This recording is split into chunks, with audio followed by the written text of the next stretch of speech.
Welcome to Kinstretch for shoulder mobility. You should have received the morning routine, which I hope you enjoyed. You should have also received the tension routine. That is going to be very applicable to today's class, where we talk about improving shoulder mobility. So again, I'm with Donna Jourdain from Bush Babes Trail Running, and today we're going to focus on her shoulder. So to start, we're going to turn Donna towards the side here. What you'll need for this class is a long stick. This one's a wooden dowel. You can pick these up at any sort of hardware store. If you don't have a wooden dowel, then broomsticks, hockey sticks, golf clubs. I'm not going to be held responsible for breaking of any golf clubs, but any kind of long stick will do. And before we get to using the stick, we want to make sure Donna has adequate range in both of her shoulders. So the first thing that she's going to do is just bring her arms straight up into end range flexion. And so you'll notice this looks very similar to the morning routine, but here we're going to do one round of isometrics, and then we're going to do some small circles through an entire range. So here she's going to make a fist, and she's going to go and fight for more space without using her mid-back as she starts to push her arm back with tension. So keeping your arm stiff and straight, don't let it bend. She's going to start to push back towards my hand, ramping up tension. Again, fighting for more space. She's ramping up tension, squeezing the posterior rotator cuff, taking a deep breath in. She packs that air down into her abdominals.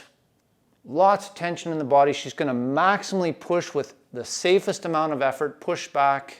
10, 9, 8, 7. Keeping the arms straight. 6, 5, 4, 3, 2. She's not going to lose position here. She just fought for so much more joint space.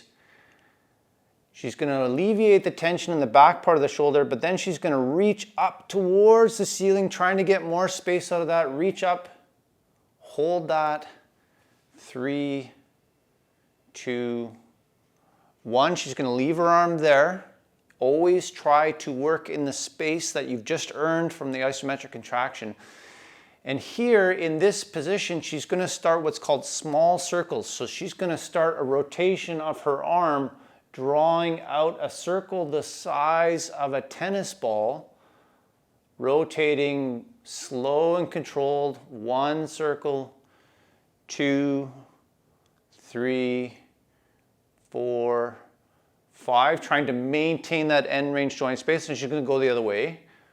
1, 2, 3, 4, 5, and now from here, much like you saw in the morning routine, she's going to pivot and turn her arm into extension, holding space. So now she's still working on the posterior rotator cuff. It's just in a completely different angle.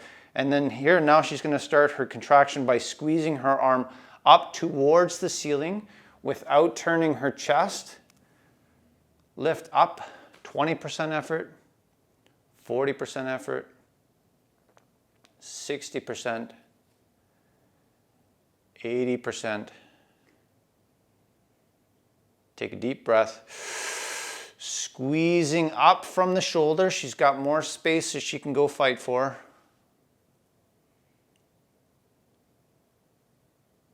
And then again, she's going to hold position as she lets the tension go. And just like she had when her arm was overhead, now she's going to reach out behind her, holding position.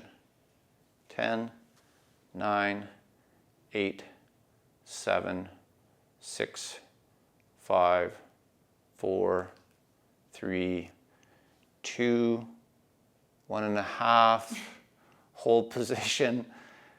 And then again, relax. And here, she's going to stay here.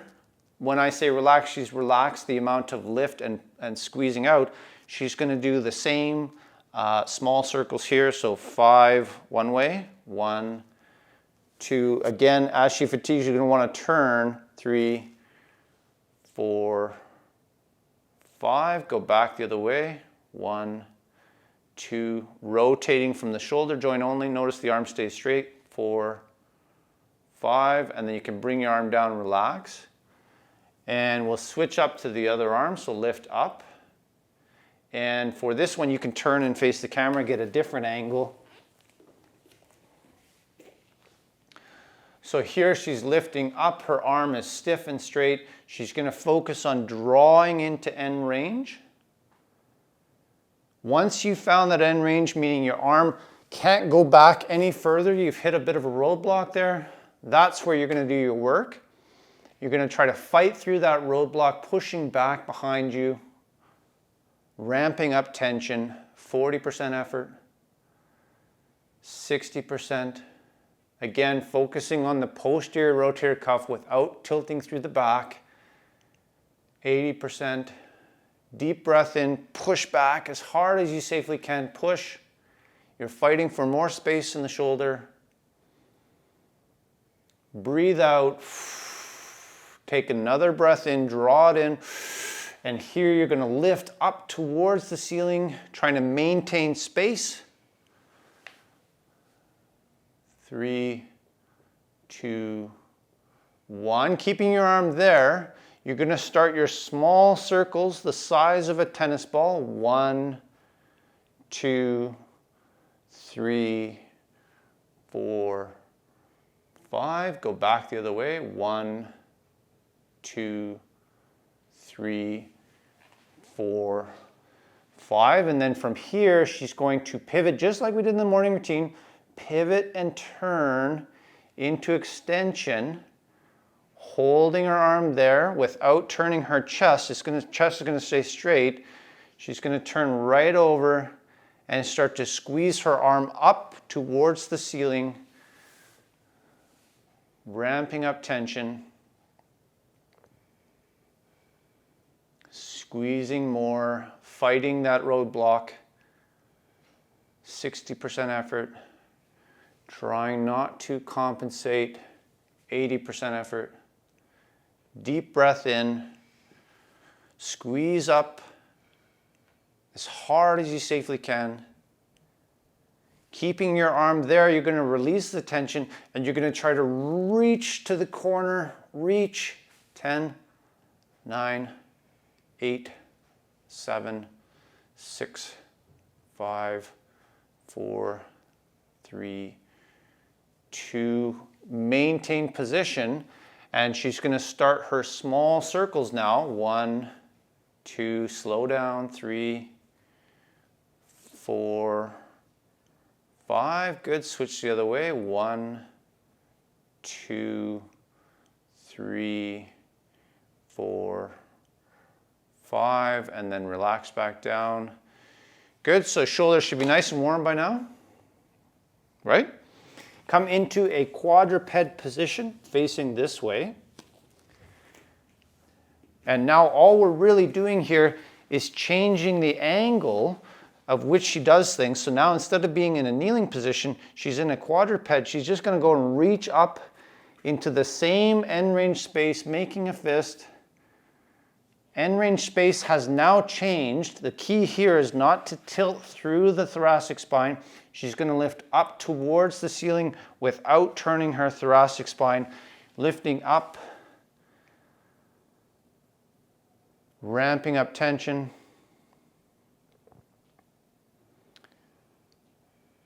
Take a deep breath in, squeeze up as hard as you safely can.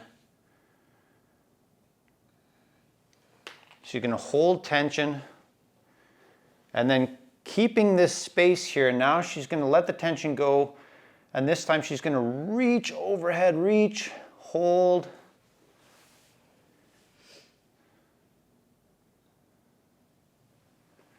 And then just like we did in a kneeling stance, she's going to pivot and turn, coming up behind her into extension without turning the thoracic spine, so mid-back stays flat. And she's going to lift up towards the ceiling. Again, same ramping procedure. And this, you always start with the isometrics at end range space, squeezing up, Maximum safest effort. And then she's going to leave her arm there as the tension comes down. She's going to take another breath in. She's going to try to reach up without rotating her thoracic spine. Hold.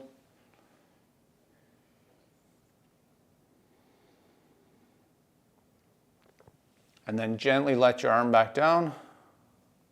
And we'll switch up to the other side. So here she's going to draw her left arm up. Make a fist. Feel that end range space without rotating her mid-back. She's going to start to lift up towards the ceiling, ramping up tension.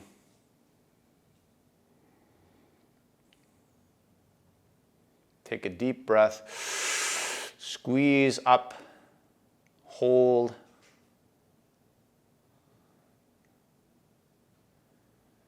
Breathe out, holding space there. You're keeping your arm there. Take another breath in. Reach as far as you safely can. Again, you're trying to hold the shoulder joint at its end range. And then she's going to pivot the shoulder joint into end range extension. How are you doing? Good. And then she's going to start to squeeze up. Good. Notice the difference between her right and her left end range. Bit of a difference there. They do not have to be symmetrical. Squeeze up. Take a deep breath. Maximum safest effort. Holding tension, fight for space. Let the tension go, leaving your arm where it is. And then you're going to pull your arm into further extension without rotating the mid-back. Hold.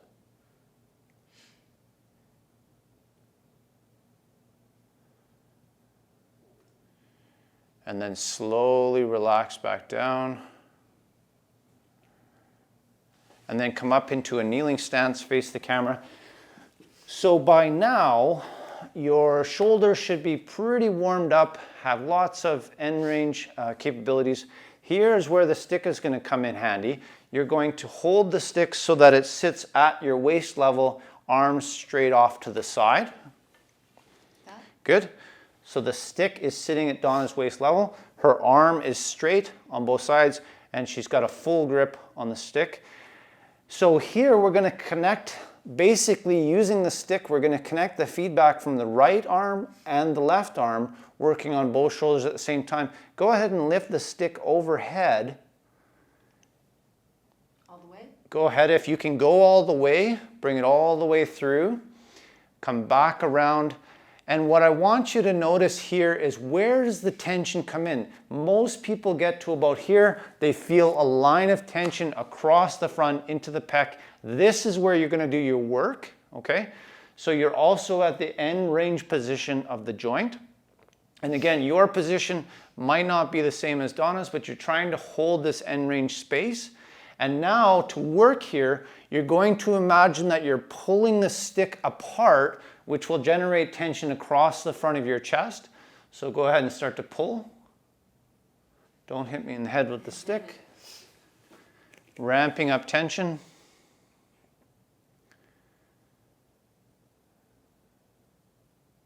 Take a deep breath in.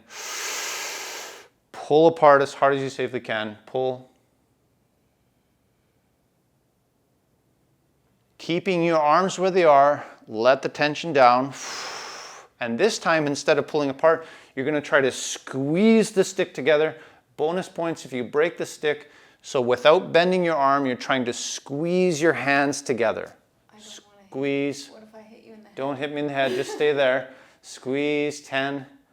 Without bending the arms, keep the arms straight. Squeezing together. 9, 8, 7, 6, 5, 4, 3, 2. You're going to stay where you are. If you can, you're going to loosen your grip a bit and slide your hands a little bit closer together. Again, keeping your elbows stiff and straight, which is going to close off a little bit of space in the shoulder. Start to pull apart again. 20%, 40%, 60, 80. Deep breath. Pull as hard as you safely can. Try not to let the elbows bend. Breathe out. And here you're going to try to squeeze the stick together rather than pulling apart. Breath in. Squeeze the stick together. 3. Work hard. 2. 1. Slowly bring the stick down. So that is working on the anterior side. Now Donna's going to switch the stick to behind the back. So now her hand is sitting, you can see her hand sitting in front of the stick. And we want to keep the hands far enough apart where the stick is resting on the low back. You're also trying to keep the wrist as neutral as you can with a full grip. And then here she's going to go and find that tension again, end range tension, trying to keep the wrist as neutral as she can. Notice that on her left, she wants to kind of bend that wrist a bit, keeping it neutral. So here you're back to squeezing the posterior side of the shoulder. She's going to try and lift up to an end range before she starts to pull the stick apart again. Go ahead, ramp up. You're trying to pull the stick apart, keeping this range up.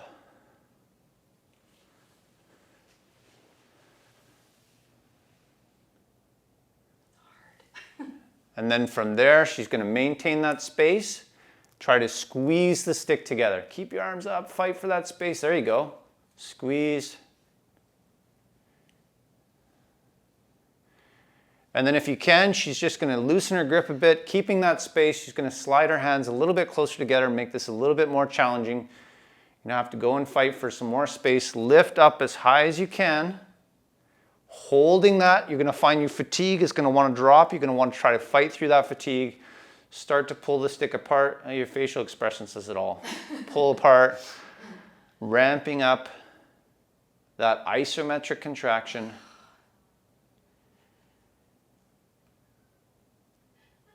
Maximum safest effort. Try to keep the stick up in this end range. Breathe the tension out. And then squeeze the stick together. Squeeze.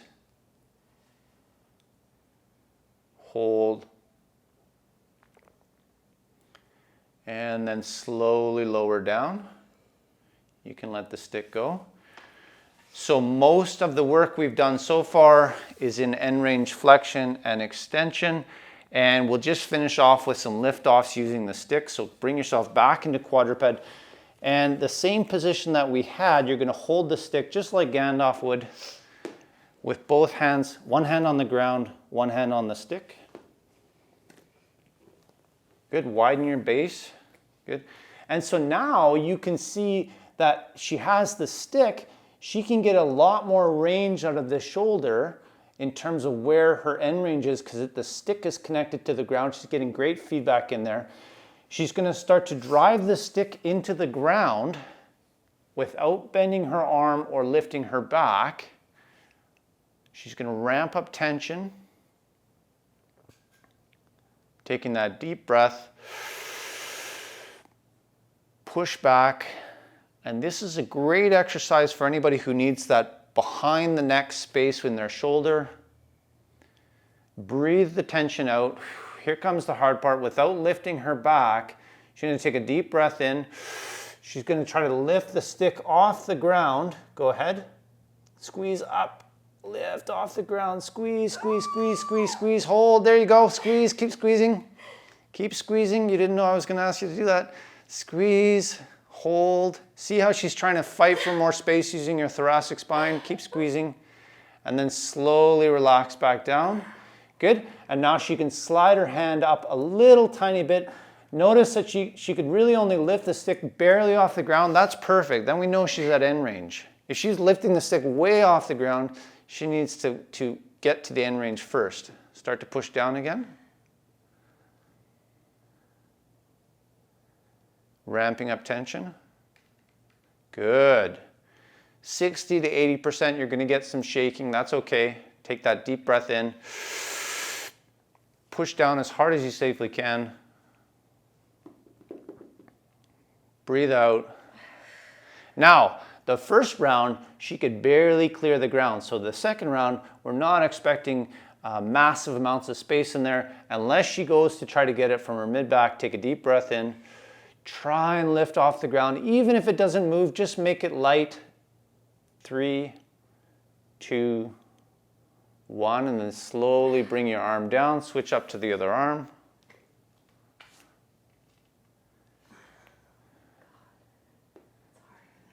It's hard, yes. If it was easy, everyone would do it. Good. We want everyone to do it. Again, first 20 to 30 seconds, she's just accommodating to the position. And then once she's ready, she's still going to start to drive tension through the entire arm, pushing the stick into the ground. As she gets up into the 60%, that stick is going to become harder to move. I shouldn't be allowed to come and lift the stick. Good. Take a deep breath. Drive tension into the ground. Bonus points if you dent the ground or the earth moves. I got to work on my jokes. Breathe out. Again, as you go for the regressive side, you don't want to lift up through the thoracic spine. Take a deep breath in. Try and lift the stick off the ground.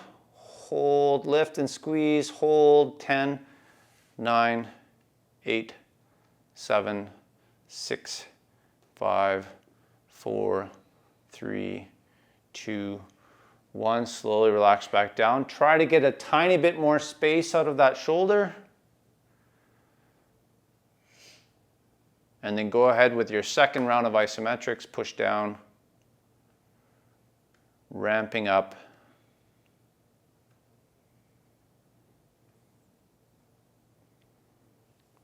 Take a deep breath in. Maximum safest effort. Good. Hold that tension. Fight for space. Breathe out. Try not to lift through the upper back. She's going to try to lift through the shoulder. She might not get any clearance off the ground, but she's going to try to make the stick light on the ground. Hold. 3, 2, 1, and then slowly come out of position. You can come back into a kneeling stance. So there you have it. Kinstretch for shoulder mobility. What we worked on today is a lot of flexion and a lot of extension through the shoulder. Using the stick again, you can use a hockey stick, a broomstick, whatever you like. The stick just gives you that extra space in your shoulder. How are you feeling? Good, yeah. Anything you would add to that? It definitely shows what side is uneven, for sure. Great point. We saw that with Donna. One arm has far more capable of going into extension than the other arm, and the same. You probably saw the same with the flexion. So I hope that helps. Again, this is perfect for someone who needs a overhead position, does a lot of overhead work. Training your shoulder to be in this overhead position is what Kinstretch is all about. I hope that helps.